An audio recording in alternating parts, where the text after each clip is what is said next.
Hi hello नमस्ते सत श्री अकाल अस्सलाम वालेकुम। स्वागत है दोस्तों आप सभी का हमारे इस यूट्यूब चैनल ASG क्लासेस में। मैं हूं आपका दोस्त आरिफ। तो ओ लेवल का मैं नेक्स्ट सेट लेकर आप लोगों के बीच में प्रेजेंट हुआ हूं। लास्ट वाले सेट में मैंने 5 क्वेश्चंस दिए थे और अगले वाले यानी कि इस सेट में मैं फिर से 5 क्वेश्चंस आप लोगों को देने वाला हूं। साथ ही साथ ये सारे के सारे आपको नोट्स जो हैं वो भी टेलीग्राम ग्रुप में मिल जाएंगे। ज़्यादा समय बर्बाद नहीं कर लेते हैं, शुरू कर लेते हैं आज की क्लास को। और अगर अभी तक आपने चैनल को सब्सक्राइब नहीं किया तो प्लीज़ चैनल को सब्सक्राइब करें, वीडियो को लाइक करें, दोस्तों के साथ शेयर करना बिल्कुल भी मत भूलें। तो ये है कंप्यूटर की स्क्रीन, यहाँ पर देखिए O level M1 R5 top 5 important questions with deep English explanation. देखिए आप लोगों को अच्छे समझ में आ सके इसलिए मैंने इंग्लिश का यूज़ किया है, क्योंकि जो ओ लेवल का पेपर होता है वो हिंदी और इंग्लिश दोनों में आता है। जो आपको सूटेबल लैंग्वेज लगे उसको आप यूज़ कर सकते हैं। अब जैसे क्वेश्चन नंबर 6वां है जो स्क्रीन पर आ चुका है, what is compiler, explain with example. Compiler क्या है इसको एग्जांपल के साथ एक्सप्लेन कीजिए। तो कंपाइलर एक ऐसा सॉफ्टवेयर है जो हाई लेवल प्रोग्रामिंग लैंग्वेज जैसे सी, जावा में लिखे कोड को पूरी तरह एक बार में मशीन लेवल लैंग्वेज में यानी कि बाइनरी कोड में कन्वर्ट करता है, जिसे कंप्यूटर समझ सके। अब आपको तो पता ही है ना कि कंप्यूटर जो होता है वो हमारी भाषा को नहीं समझता है, ना ही वो हाई लेवल लैंग्वेज समझता है, ना ही वो असेंबली भाषा समझता है। उसको सिर्फ और सिर्फ आती है तो वो होती है मशीनी भाषा यानी कि बाइनरी लेवल लैंग्वेज जो होती है। अब होता क्या है कि जब हम कोई इनपुट देते हैं तो वो हाई लेवल लैंग्वेज में होता है या तो असेंबली लेवल लैंग्वेज में होता है, तो उसके लिए इसमें ट्रांसलेटर की ज़रूरत पड़ती है जो कि एक भाषा से दूसरी भाषा में ट्रांसलेट कर सके। तो उन्हीं में से एक ट्रांसलेटर होता है कंपाइलर, जो कि हाई लेवल प्रोग्रामिंग भाषा को मशीनी प्रोग्रामिंग भाषा में कन्वर्ट करता है। ठीक है, इसमें एग्जाम्पल भी दिए गए। अब वर्किंग की अगर हम बात कर लेते हैं, कंपाइलर पहले सोर्स कोड को पूरा पढ़ता है, फिर एरर चेक करता है और अगर कोई एरर नहीं होता तो एक्सिक्यूटेबल फाइल .exe बना देता है। एग्जाम्पल, अगर आपने सी लैंग्वेज में प्रोग्राम लिखा है तो टर्बो सी या GCC जैसा कंपाइलर यूज़ करके आप .c फाइल को .exe में बदल सकते हैं। यानी कि अगर आप कोई सॉफ्टवेयर या कोई प्रोग्राम बनाना चाहते हैं तो पहले आप जब प्रोग्राम्स को बनाते हैं तो सी में लिखते हैं। जब सी में लिखते हैं, सी लैंग्वेज में टर्बो C++ एक सॉफ्टवेयर आता है उसमें लिखते हैं। अगर आपका सही है तो उसको आप .exe फॉर्मेट में कन्वर्ट कर सकते हैं, क्योंकि आपके जो कंप्यूटर में सॉफ्टवेयर्स होते हैं वो .exe फॉर्मेट में होते हैं। अब जैसे नोट है, कंपाइलर और इंटरप्रेटर में फ़र्क होता है। कंपाइलर पूरा कोड एक साथ ट्रांसलेट करता है जबकि इंटरप्रेटर लाइन बाय लाइन करता है। ठीक है, तो कंपाइलर क्या करता है, कंपाइलर एक बार में पूरे प्रोग्राम को ट्रांसलेट कर देता है, लेकिन वहीं पर इंटरप्रेटर क्या करता है, वो 1 बाय 1 करता है, एक बार में एक ही लाइन को करता है। अब क्वेश्चन नंबर 7वां है, what is the difference between RAM and Rome.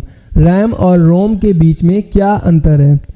Question बहुत ही इंपॉर्टेंट है और बहुत ही अच्छा क्वेश्चन है। ये क्वेश्चन CCC में भी बहुत आता है, उसमें तो चूंकि MCQ ही भी क्वेश्चंस आते हैं, लेकिन यहाँ पर भी बहुत ज़्यादा ये क्वेश्चन पूछा जाता है। तो मैंने यहाँ पर क्या किया हुआ है, 2 पार्ट में डिवाइड कर दिया, एक तरफ रैम और एक तरफ रोम। आपको समझना है फीचर्स, जैसे कि फीचर्स की बात कर लेते हैं तो इसमें लिखा हुआ है पावर ऑफ डाटा लॉस। अगर आप पावर ऑफ हो गया तो डेटा को लॉस हो जाता है।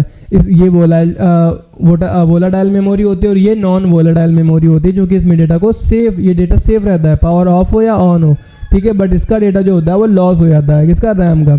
अब रैम फंक्शन की अगर हम बात करते हैं तो RAM temporary storage running data होता है, यानी कि ये डेटा को टेम्परेरी स्टोर करता है जब तक कि कंप्यूटर आपका ऑन होता है। लेकिन वहीं पर अगर मैं बात करता हूँ रोम की, तो इसमें डेटा परमानेंट रूप में स्टोर होता है। राइटेबल की बात करते हैं तो रैम का डेटा राइट होने योग्य होता है, उसमें राइट भी कर सकते हैं, उसको हम रीड भी कर सकते हैं। लेकिन रोम में जो डेटा होता है उसको हम रीड कर सकते हैं बट राइट नहीं कर सकते, ओनली रीड और लिमिटेड राइट। अगर मैं एग्जांपल की बात करता हूं तो 8GB DDR4 रैम इन PC, जैसे रैम तो मेरे पास यहाँ पर नहीं है, अगले किसी वीडियो में मैं आपको रैम दिखा दूंगा, हमारे पास कई सारी रैम भी हैं। तो रैम जो होती है उसके बारे में बताया गया, और यहाँ पर जो आपका रोम होती है वो बायोस चिप यानी कि मदरबोर्ड में एक चिप लगी होती है। मैं आपको मदरबोर्ड भी दिखाऊंगा, टेंशन ना लें, आगे आने वाली वीडियोज़ में मैं आपको हार्डवेयर की भी पूरी क्लास दूंगा।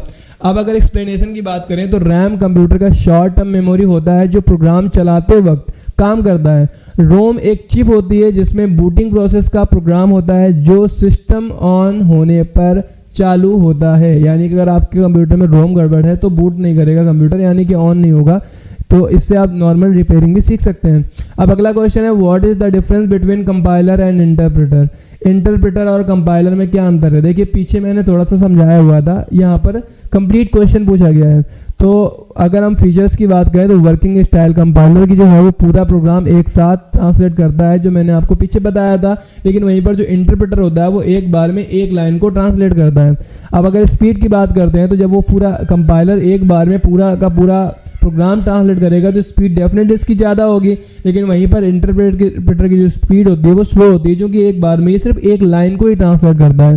ठीक है। अब एरर की बात करूं तो एरर हैंडलिंग में सभी एरर्स एक साथ दिखाता है, लेकिन यहाँ पर एक एरर पर रुक जाता है।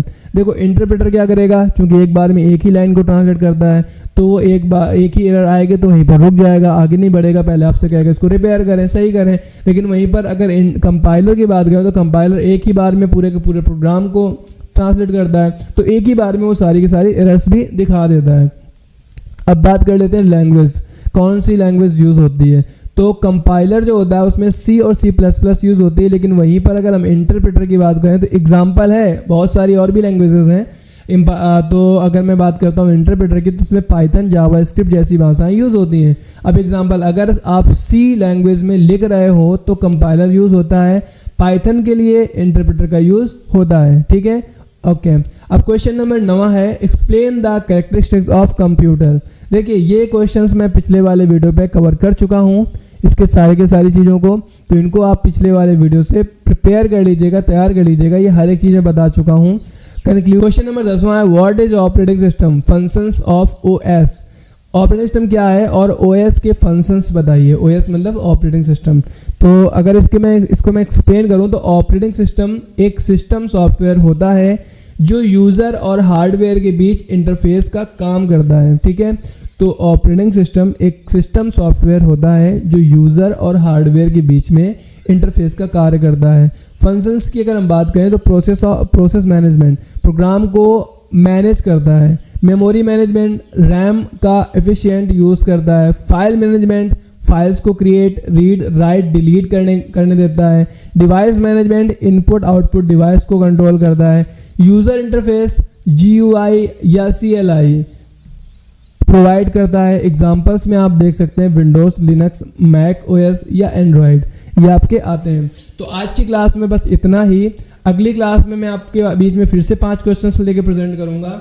मेरा टारगेट ये है कि 3 सब्जेक्ट हैं और लगभग 9 महीने के अंदर कवर करना है, तो हर 3 महीने में एक सब्जेक्ट आपका कंप्लीट कराया जा सके।